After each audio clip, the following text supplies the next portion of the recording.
მოგესალმებით ჯგუფის ტელემაყურებლებო, დილის მონეტიზაცია იწყებს. პირდაპირ ეთერს სტუდიაში თქვენთვის მუშაობას გიგათვაური და მონეტიზაციის გუნდი იწყებს.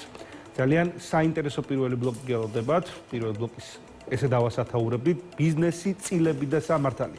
რა უნდა ვიცოდეთ წილის გასხვისება გადაფორმების შემთხვევაში საქართველოში, ამ ყველაფერს აგვიხსნის საქმის პროფესიონალი უჩა ქირია, ჩარგეიშვილის საადვოკატო დარბაზის იურისტი.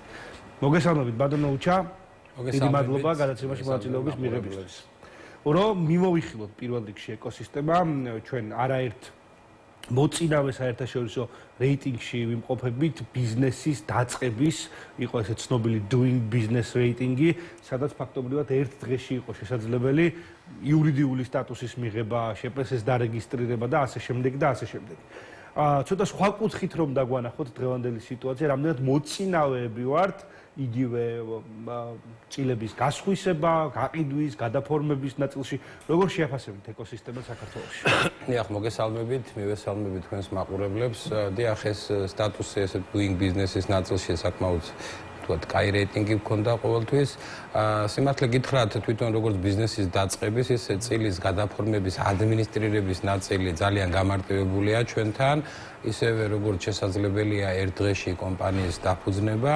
ამავე წესით არის შესაძლებელი ერთ დღეში წილის გადაფორმება, ანუ რო ვიცოდეთ, ისე როგორც უძრავ ქონებასთან დაკავშირებით საკუთრება წარმოიშვება რეგისტრაციის მომენტიდან, იგივე წესი მოქმედებს წილთან დაკავშირებით და მისი საკუთრება წარმოიშვება სამწარმოოში მისი რეგისტრაციის მომენტიდან და ადმინისტრების კუთხით ეს მარტივია ძალიან, ხდება ესე თქვა შესაძლებელია რომ იმავე დღეს მოხდეს შესაბამისი საფასურის გადახდით და უფრო მეცაც გეტყვით თვითონ იუსტიციის საახს სერვისები, რომლებიც ითვალისწინებს ესე არის დამტკიცებული იუსტიციის სამინისტროს მიერ შაბლონური წესდებები, ანუ ნებისმიერ პიროვნებას, რომ ნებისმიერი სამართლებრივი ფორმის ესე ვთქვათ მეწარმე სუბიექტის რეგისტრაციის დროს თვითონ იუსტიციის სახლი აძლევს შესაძლებლობას, რომ იქვე ისარგებლოს შაბლონური წესდებით და ეს ადმინისტრირების პროცესი ძალიან გამარტივებულია და დროშიც ძალიან მოკლეა.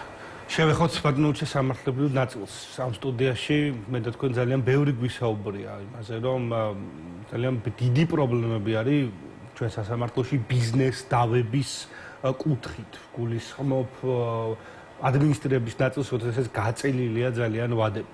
როგორია ეს ამ შემთხვევაში, იმიტომ რომ ბიზნეს სამართალს ძალიან მნიშვნელოვანია ეს ვადები, რა ხდება მაშინ, როცა წარმოიშვება გასხვისება გადაფორმების შემდეგ რაიმე აი სასამართლო და დავა. როგორ ხდება ამ ყველაფრის ადმინისტრირება გარდა იმ დროსი, რომელზეც უკვე გვისაუბრია, რომ ძალიან გაწელილი არის დავები, აი სხვა ასპექტები როგორ არის ამ შემთხვევაში ჩამოყალიბებული? იცით, სამწუხაროდ ძალიან დიდი ხანი იყო ამაზე საუბარი, ამ პრობლემაზე, ანუ სამეწარმეო დავებზე, მათ შორის 2017 წელს გარკვეული რეფორმაც კი განხორციელდა. კერძოდ ვიწრო სპეციალიზაციის მიმართულებით შეიქმნა ესე ვთქვათ კომერციული დავების განხილველი კოლეგია. ეს გულისხმობდა არა მხოლოდ ბიზნეს დავებს, არამედ იმ დავებს, რომლის ღირებულება 500.000 აღემატებოდა. თუმცა პრაქტიკაში ამან რაღაც გარკვეული ეფექტი ვერ მოიტანა, იმიტომ რომ მათ შორის კანონმდებლობით დადგენილი ვადები, აი ძალიან უხეშად რო ავიღოთ, მაქსიმალური ვადა, ესე ვთქვათ, სასამართლოში პირველი ერთ ინსტანციაში დავის განხილვის არის არაუმეტეს 5 თვე ყველაზე რთულ კატეგორიაზე, თუმცა ეს ვადებიც კი ვერ ესე ვთქვათ, ვერ სრულდება მოცემულ შემთხვევაში, ამიტომ რაიმე განსაკუთრებული რეჟიმი არ აგვაქვს სამწუხაროდ, თუმცა არის ესე ვთქვათ ის პირები, ვინც თქვათ თავენ დავის ნაწილში მიმართავენ კერძო არბიტრას, ამ შემთხვევაში ეს ვადების ნაწილი უფრო კომფორტულია, ანუ უფრო შეზღუდულ ვადებში. თუმცა ეს დამატებით ფინანსებთან არის ხო დაკავშირებული?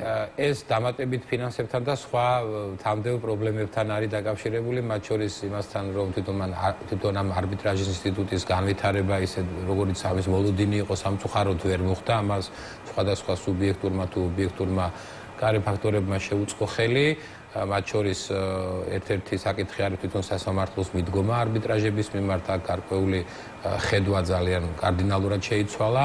ამიტომ რაიმე ესეთი წინსვლა ან რაღაც განსაკუთრებული დავის განხილვის ვადები სამწუხაროდ ამ დავებთან დაკავშირებით არ აგვაქვს, რაც ესე ვთქვათ ასევე 2021-ში მივიღეთ მეწარმეთა შესახებ კანონი, რომელმაც ახლებურად შემოიტანა რიგი საკითხები და ამასთან დაკავშირებითაც ჯერ მიუხედავად იმისა, რომ გარკვეული ვადა გავიდა, პრაქტიკაც არ ჩამოყალიბებულა, ესე ვთქვათ, ესეთი მყარი, რაც გარკვეულ საკითხებს ნათელს მოჰფენდა. ძალიან საინტერესოა. სად მივდივართ, ანუ გვესმის ჩვენ რომ ცდილობს სასამართლო დანერგოს სხვადასხვა რაღაც ინოვაციური ტექნოლოგიები პირობითად რაღაც ეს მარტივ მცირე დავებზე როგორ შეიძლება ესე უწოდოთ ხელოვნური ინტელექტის ინტეგრირებაზეც მიდიოდა საუბარი, კადრების დამატებაზეც მიდიოდა საუბარი. მაინც მთავარი პრობლემა, რაც გვესმის ძალიან ხშირად არის ვადებთან დაკავშირებით. არა განაჩენთან დაკავშირებით, არამედ ვადებთან დაკავშირებით. სად მივდივართ ბატონო გუჩა?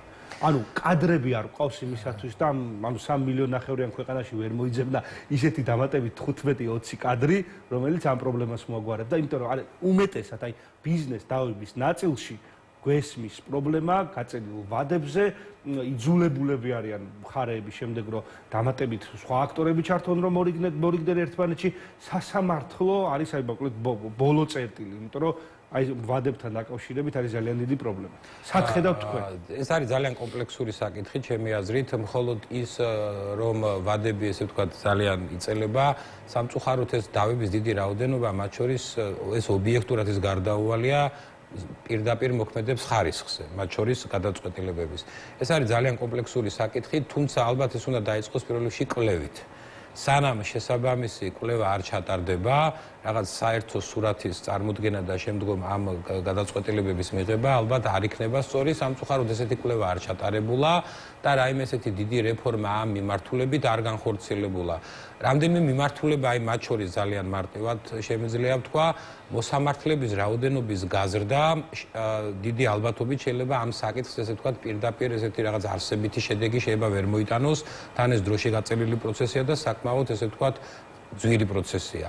აქ შეიძლება იყოს რამდენიმე საკითხი, მათ შორის თვითონ აპარატის გაძლიერება, დავების დაყოფა სხვადასხვა ესე ვთქვათ კატეგორიით და აპარატის გაძლიერების შემთხვევაში რაც გულისხმობ, რომ ამ მოცემული კანონმდებლობით სასამართლოს გარდა დავის განხილვისა აქვს სხვა უამრავი პროცედურა, მათ შორის დოკუმენტის ჩაბარების, ვადების დაცვის, შუამდგომლობების და ასე შემდეგ, რაც შეიძლება 70%-ს მოიცავდეს იმ დროის, რასაც სჭირდება დავის განხილვას. ამიტომ არის სხვადასხვა ქვეყნების მაგალითი, რომლის ესე ვთქვათ ადაპტირება, მორგება ჩვენს სისტემაზე შეიძლება, თუმცა ამას პირველ რიგში კვლევა ჭირდება, შემდგომ იმ გუნდის, ვინც ამ სფეროში მოქმედებს, მათი ჩართულობა ამ რეფორმის ნაწილში და შემდგომ შესაბამისი გადაწყვეტილების მიღება და რაც ყველაზე მთავარია, სამწუხაროდ რაც არ ხდება ხოლმე, არის მიღებული კანონმდებლობის შესრულების კონტროლი და შესაბამისი ცვლილებების შეტანა მისევალება ეს კონტროლი. იცით რა, პარლამენტს ევალება, სამწუხაროდ ხშირად გავიწყდება ხოლმე რომ პარლამენტს აქვს ორი ფუნქცია, ძირითადად ეს არის საკანონმდებლო ფუნქცია და შემდგომ ამ კანონის შესრულებაზე ზედამხედველობის და აკონტროლებელი ფუნქცია. ამ თუ ეს ორი ფუნქცია მუშაობს კარგად, მაშინ შედეგიც არის საუკეთესო. ამ შემთხვევაში გავიწყდება ჩვენ რომ პარლამენტს მხოლოდ კანონის ესე აღვიქვამთ რომ თითქოს მხოლოდ კანონის მიღების უფლებამოსილება აქვს და გთავდება მისი ესე ვთქვათ ვალდებულებების და უფლებების.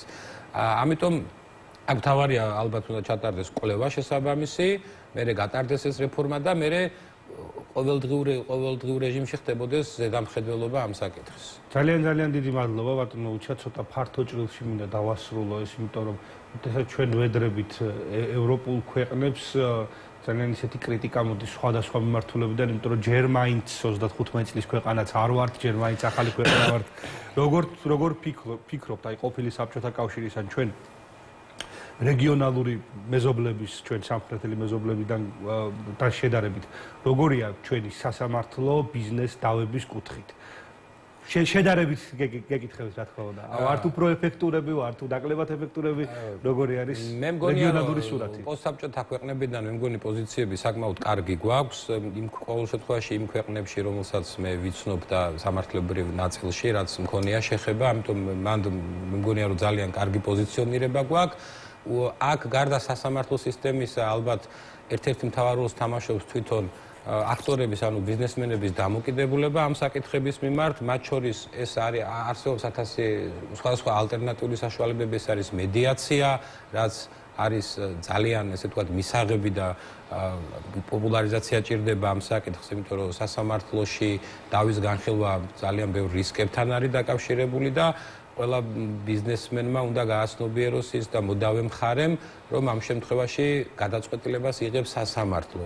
ხოლო მედიაციის პროცესი მხარებს თავაზობს შესაძლებლობას, რომ გარკვეული საკითხები მათი შეხედულების სამით ძალიან მნიშვნელოვანი საკითხი შეეხეთ და სანამ დავასრულებთ გადაცემას, ცოტა მეტი ინფორმაცია რომ მოგვაწოდოთ მედიაციაზე, იმიტომ რომ ცალკე ჩვენ გადაცემის კარაკეთებას გეგმავს ამ მედიაციის ბერკეტებზე და მის ავკარგიანობაზე, ცოტა მეტი ინფორმაცია რომ მოგცეთ, როგორ არის ჩვენს ქვეყანაში ეს მედიაციის ნაწილი მოწყობილი და როგორ ვითარდება და რამდენად ხშირად მიმართავენ მედიაციას თვითონ საკანონმდებლო დანაწესითაც კანონი უწყობს მედიაციას ხელს, მათ შორის სასამართლოსაც აქვს უფლება მოსილება, რომ გარკვეულ საკითხებზე მხარეთა შეხედულების მიუხედავად გადასცეს საკითხი მედიაციას რიგ გარკვეულ კატეგორიის დავებზე, ასევე შეთავაზების ნაწილში სასამართლო თუ ამჩნევს, რომ არსებობს მორიგების რესურსის თავაზობს მედიაციას, ანუ არსებობს სასამართლო მედიაცია, როდესაც სასამართლოში ჩერდება დავა და გადაეცემა. რამდენად ხშირია ეს პრაქტიკა და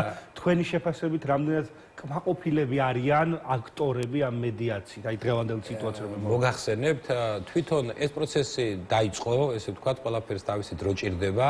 მედიაციის პროცესში უნდა გავითვალისწინოთ ის, რომ ძალიან დიდი როლი აქვს თვითონ ადვოკატებს, რათა ხშირ შემთხვევაში გიწევს შენი მარწმუნებლის შემზადება იმისთვის, რომ ის მზად იყოს მედიაციის პროცესში სასართავად, რაც გულისხმობს იმას, რომ უნდა მოხსნეს ახსნა იმ შედეგების და იმ რისკებიც, რაც ახლავს ზოგადად ამ პროცესს. ამიტომ ეს პროცესი დაწყებულია. მე დიდი იმედი მაქვს, რომ მედიაციის როლი დავების განხილვაში და მით უმეტეს კომერციული და ბიზნეს დავებში გაიზრდება. ეს დამოკიდებულია მათ შორის თვითონ იმ კულტურაზე, რაც საზოგადოებაში ამ ბიზნეს წრეებში ჩამოყალიბდება. ამიტომ ყველას, მათ შორის ჩვენს ადვოკატებსაც, დიდი როლი მიგვიძღვის და პასუხისმგებლობა ამ სფეროს განვითარებაში, რაც ზოგადად მიმაჩნია, რომ ერთ-ერთი გამოსავალი იქნება, რომ განიტვირთოს სასამართლო სისტემა და მით უმეტეს ბიზნესი არის ძალიან სპეციფიკური საკითხი და ხშირ შემთხვევაში იმ საკანონმდებლო ჩარჩოებში ვერჯდება ის მიზნები და ის შედეგები, რომელიცაც ბიზნესი ცდილობს რომ მიაღწიოს. ამიტომ ეს